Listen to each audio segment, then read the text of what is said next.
so it's no secret that the MCU is going down the toilet. The effects are bad, and the writing redefines rock bottom with each new entry. But there's always been one element to these films that has always been subpar, even during the MCU's peak: the villains.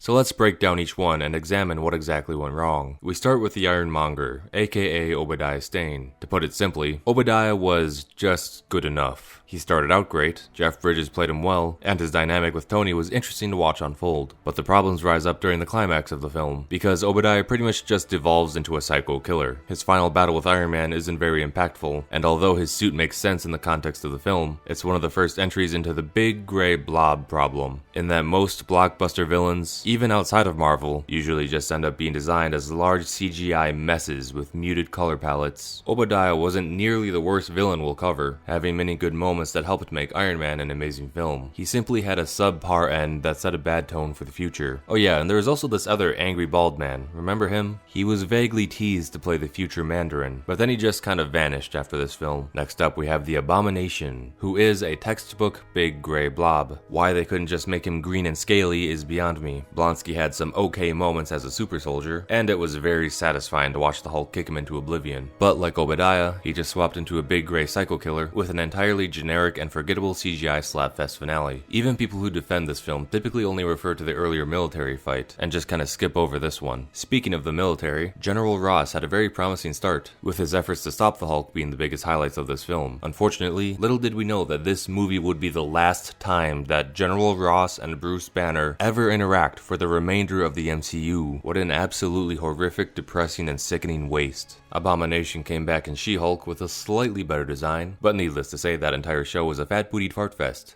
So enough said about that. Oh yeah, and they also had the tiniest of teasers for the leader, but then he just kind of vanished after this film. Back to Iron Man with two new villains. First, we have basically a Whiplash Crimson Dynamo mashup with Ivan Vanko, played by Mickey Rourke. And right away, Mickey Rourke's Botox-riddled face is kind of a tough sell for a Russian pauper, but to his credit, he does do a good job acting. Alongside him is Justin Hammer, and together these two essentially have the power and resources to be evil versions of Tony Stark. The only problem is we kind of already saw that in Iron Man 1. Watching Iron Man have a second mirror match against a big gray blob is even less fun than it was the first time. It was very cool to watch Iron Man and War Machine battle Hammer's drones though, and Justin Hammer had the potential to be a great recurring threat. But then he just kind of vanished after this film. Whiplash could have also made a great comeback if they set him up to join the Masters of Evil, which is basically an evil Avengers team for those who aren't familiar, but that also never happened. Iron Man 2's villains just take the same issues from the first film and amplified them. Moving on to Thor, and what's this? A villain that's not a big gray blob? Nope, just kidding, but at least that thing is just a side villain. Plus, the Destroyer's design is actually pretty clean, as opposed to the standard blobby mess we usually see. Also, his design is pretty much plucked straight out of the books, so bonus points for that. Loki is the true antagonist of this story, and while he would get better over time, his first entry is rather uninspired. Tom Hiddleston doesn't give a particularly outstanding performance here, more so just playing a generic sad evil brother. Loki is the god of mischief and illusions, whose powers have nearly endless possibilities, but all that really amounts to is a couple of fake clones here and there. His final battle with Thor is just some sparkling weapon clashes. He isn't entirely terrible, but this whole movie was just rather dull, and Loki's role in it only contributes to that notion. We also get a glimpse at the Frost Giants, a race who have a famous rivalry with the Asgardians, but they will pretty much vanish after this film. On to Captain America the First Avenger, with the best entry thus far. Hugo Weaving played the Red Skull very well, nailing the performance and having a great design. Though this movie overall was mostly just okay, the Red Skull was a good addition. At one point he does get confusing though when he betrays Hitler and renounces any affiliation with him, because from a meta perspective, we want our villains to be evil, right? Well, it doesn't really get much more evil than being a Hitler-loving Nazi, so why not just have him keep being that? Also, this weird bomb-plane hybrid plan was very strange and full of plot holes, but as a character, he has an impressive villainous presence, and he serves as a dangerous foil to the ever-hopeful and optimistic Captain America. The Red Skull's cosmic cube teleportation seemed like a great setup for future events that ultimately led to nothing significant. They had a perfect opportunity to bring him back as a disguised version of Robert Redford's character. That would be a very comic book thing for him to do, and that would give the character a chance to get a much needed boost in depth and complexity, but we'll talk about that more in a moment. It was good that they set up the Winter Soldier in this film, but the way they did it was rather clumsy. In the books, he goes out while disabling a missile, while saving Captain America and the country itself in the process. In the movie, he gets awkwardly bumped off a train by a nameless goon. He dangles a bit, then has a hideous green screen fall. That was all very needlessly goofy. On a separate note, it was fun to see Arnim Zola function as a normal human before his inevitable robotic transformation, and as a whole, this movie did an outstanding job setting up villains for future films. It's just a shame that the future films failed to capitalize off of that. And now it's finally time for the Avengers, and this one was pretty solid. Tom Hiddleston comes out of his shell and brings a much greater performance as Loki. He's fun, cunning, and conniving, acting as someone you can easily love to hate. His big plan was to turn the Avengers against each other, but that turned out to be a foolish idea. Not a great plan. However, it's a great fault in terms of narrative, because Loki's downfall was his own hubris and a lack of respect towards his enemies that was very well established earlier in the movie. On the downside, Loki's lack of illusion powers is still disappointing. He performs mind control, which is interesting, and has a good payoff, but aside from that, it's just more basic clone tricks that we've already seen.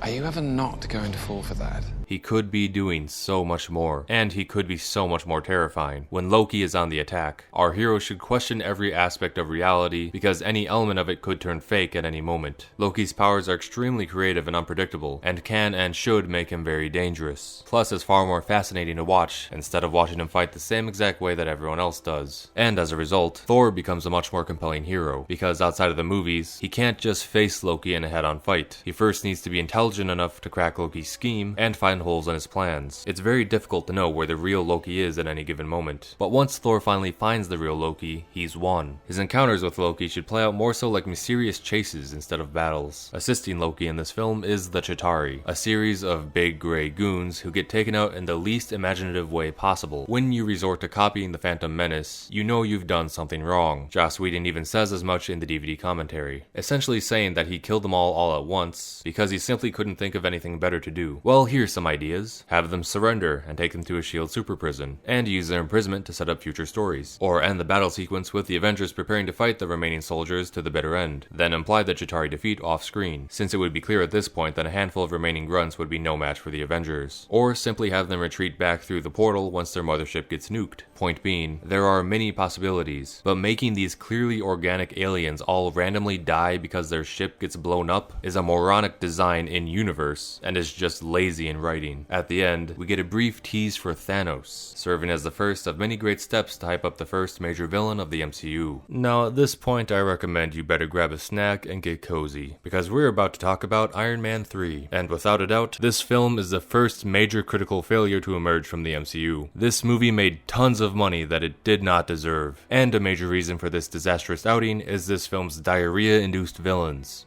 I wouldn't go in there for 20 minutes. For starters, we have Aldrich Killian, who is basically a less interesting copy of Justin Hammer, whose villainous motivations pretty much just boil down to getting upset at Tony Stark for bailing on a meeting with him because he used to be an ugly nerd. Then we have him, Trevor, aka the guy they call the Mandarin.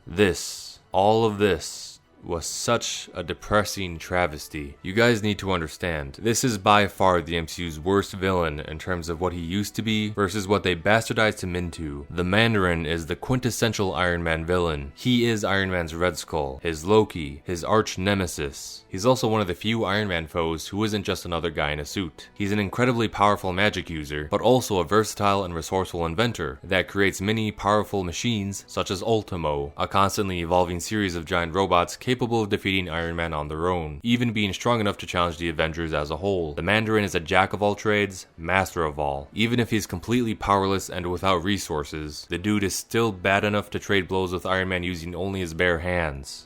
Now he's definitely the guy. To put into perspective how big of a deal this guy is within the grand scheme of the Marvel Universe, I'll refer to the first Ultimate Alliance game from 2005, in which Dr. Doom conspires with all of Marvel's greatest villains to join forces and take over the universe. The Mandarin was also invited to this party, but he immediately got kicked out because he tried to usurp Doom's authority. When you fight all the villains in this game, you defeat them. When you win your fight against the Mandarin, all you get is his attention. Then he laughs in your face and poofs away. Needless to say, the Mandarin is a big deal amongst big deals, and the MCU actually had an extremely promising adaptation as far as the trailers would lead us to believe. In Iron Man's early days, he was often pitted up against Asian opponents as a reflection of America's recent wars in Japan, Korea, and Vietnam. By the time the film started coming out, his enemies were altered to have a more Middle Eastern origin, since that was a more relevant conflict in modern America, and as a result, the Mandarin's race was also changed. Though it's a bit odd that someone in the Middle East would be called the Mandarin. That aside, it was a reasonable change, only instead of bringing back the angry bald man from earlier, it was decided that Ben Kingsley would take up the mantle. Yet another reasonable change. Based on the trailer, he seemed cold, calm, and powerful. He had the presence of a man that was dangerous solely based on the look in his eye and the tone of his voice. You'll never see me coming. Today is the first day of what's left of your life. Do you want an empty life or a meaningful death? He came off as someone who would push Iron Man to his limits, nearly being able to destroy him and all of his loved ones, while sitting comfortably thousands of miles away. He would serve as Tony Stark's greatest challenge, forcing him to both survive without his armor, and inciting him to reach his most powerful state by unleashing the Iron Legion. That's how the trailer seemed. But what actually happened? Oh, Nessie! My name's Trevor Slattery. The Mandarin. See, it's not real. Did you just nod off? Hey. No, on a lovely speedboat. Ready for another lesson? Blah, blah, blah. What did we do to deserve this? Where's the Mandarin? Where is it? So as it turns out, when Tony Stark finally confronts the Mandarin, he ends up just being a fraud. This isn't the body double, it's not a prank, it is the guy who presented himself as the Mandarin, only he's just a useless moronic actor, who was simply hired to play the part and nothing more. Iron Man's greatest nemesis was devolved to be nothing more than a bad joke. When you think about it, he was the precursor that helped mold the MCU into what it came to be today. And who did they use as the main antagonist instead? The B-villain that everybody was aware of, but cared nothing about. How is it better to hype up Tony Stark's ultimate threat, only to replace him with some dude who's just a knockoff of another dude who only hates Stark because he dipped on their meeting in favor of getting laid? This subversion makes as much sense as hyping up the iconic Predator as your villain, only to immediately kill it off in favor of having yet another big gray blob. Let it be known that I've only seen 2 Shane Black films in my lifetime, and they both made my top 10 list of most hated movies ever seen. Why did the Marvel higher-ups decide to make this change? Well, to put it simply, Shane Black views the original Mandarin as a racist Fu Manchu-esque stereotype, and he also felt the need to subvert expectations on the terrorist antagonist archetype. Let's put this into perspective. You had a prominent, versatile, powerful, and intimidating Asian villain who was so skilled and intelligent that he was considered the ultimate rival for Tony Stark. But you decided to reduce him to a stereotype and figured a better solution would be to erase that prominent Asian role in favor of a boring white man and gave him aesthetically unpleasing dragon tattoos in order to bridge that gap. In what universe is this a better change? You, Shane Black, are in fact the true racist for taking one look at this guy and immediately dismissing him for his immutable traits, instead of seeing all the incredible storytelling potential a character like this could bring to the table. And what was it all for anyway? Certainly not Iron Man's ultimate test, but rather some orange guy for Pepper Potts to slap around and make jokes out of. That was really violent. It's also worth noting that Aldrich Killian was meant to be the head of AIM, an organization that was traditionally made up of evil scientists who were constantly creating super weapons to try and rule the world with. One of their best inventions was to create their own leader, MODOK. So that's 2 major villains we lost out on in favor of cringing at this guy. If you're going to make a big swerve to trick the audience by taking the story in a way that was completely unexpected, you don't make the swerve a downgrade. Do the exact opposite. Could you imagine how hyped it would have been if instead the trailers made us think this film was going to be all about AIM, and that's all there was to it? But then 30 minutes or so into the film itself, the Mandarin suddenly appears out of nowhere and starts taking over and dominating everybody. If the film went down like this, the film's reception would be completely flipped on its head. Plus, you could even set up AIM to be a threat again in a later film, as they tease the inevitable invention of MODOK later down the line. Marvel knew damn well that they messed up here too, since they actually responded to Backlash. You know, back when they cared about that sort of thing. They made a whole live-action short with Ben Kingsley to establish that this ass clown is not the real deal, and there is in fact a legit Mandarin out there, with this whole production essentially serving as an apology that would be more appreciated if it were properly followed up on. With that in mind, we'll jump straight over to Shang-Chi, because this guy was softly implied to be the replacement. He's certainly an upgrade, but that's not saying much, and he comes with his own list of problems. For one, Iron Man is dead now, so what's the point? Good job, idiots. You established the rival for a corpse. And two, he still isn't the guy he's supposed to be. This interpretation is just an evil mirror version of Shang-Chi. He doesn't have the versatility, intimidation, and ruthlessness required. He is no more relevant to the MCU than Whiplash. So they're 0 for 2 on what should be an easy slam dunk. That about covers Iron Man 3, but the pain train is still full steam ahead, as 2013 was a rough year for Marvel. Next up is Thor: The Dark World. Can you remember the villain?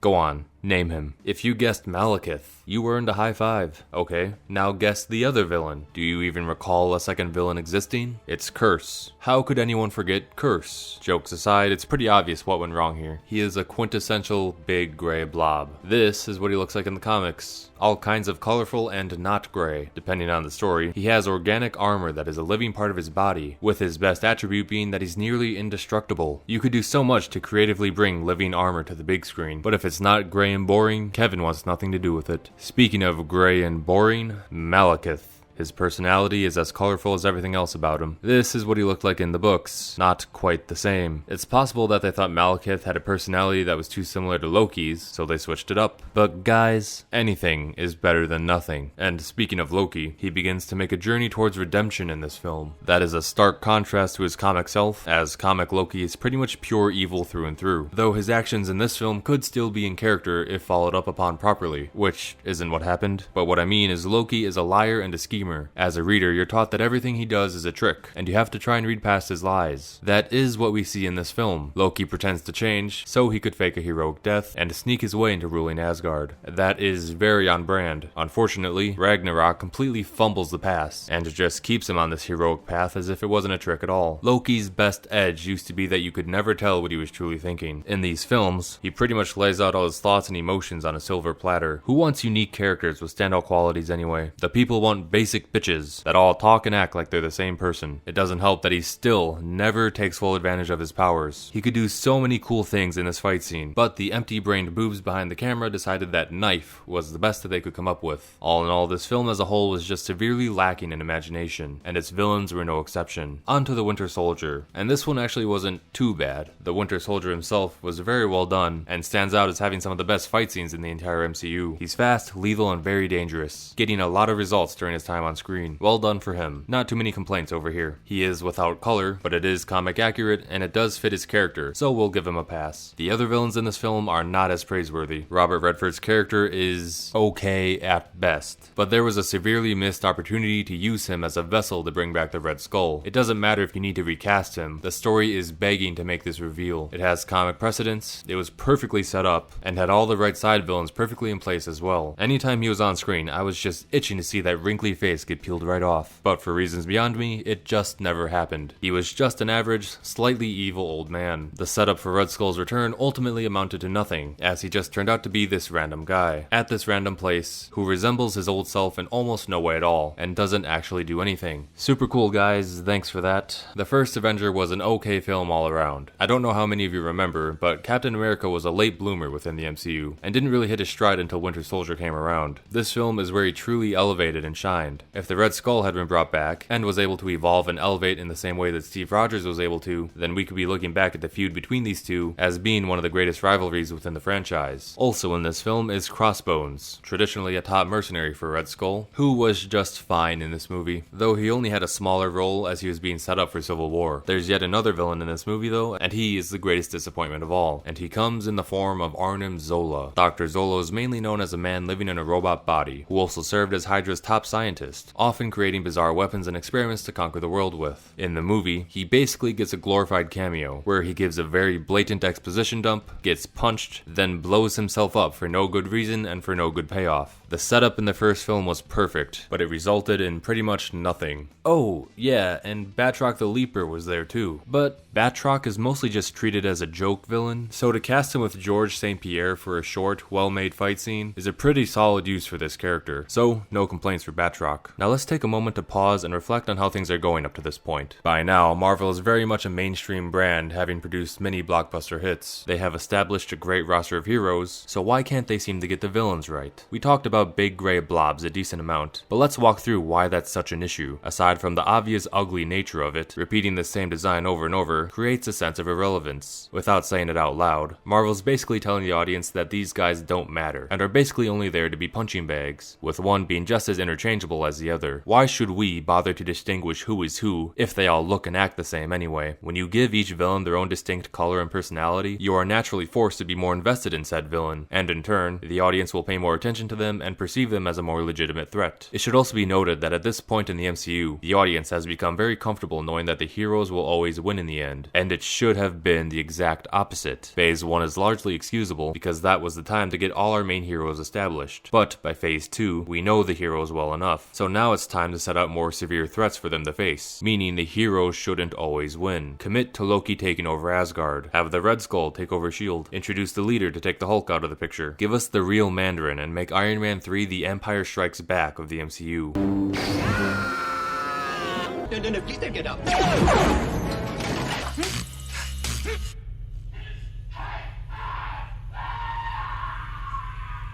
When you have prominent reoccurring heroes in all your films, the best way to counter them is by having prominent reoccurring villains. We know the MCU is a long-term plan, so with that in mind, it's okay to not let the heroes come out on top every time. We'll discuss more of what that looks like later on, but what that is not is introducing classic enemies only to immediately kill them off, or setting up characters to be future threats only to ignore or forget about them after one film, or placing a villain within your film simply because one needs to be there, instead of taking advantage of the MCU's potential and using your antagonist to expand upon long-term storytelling with large setups and payoffs, years in the making. This video is going long, so we'll stop here for now, but we'll be back soon to cover the rest. Ta-ta!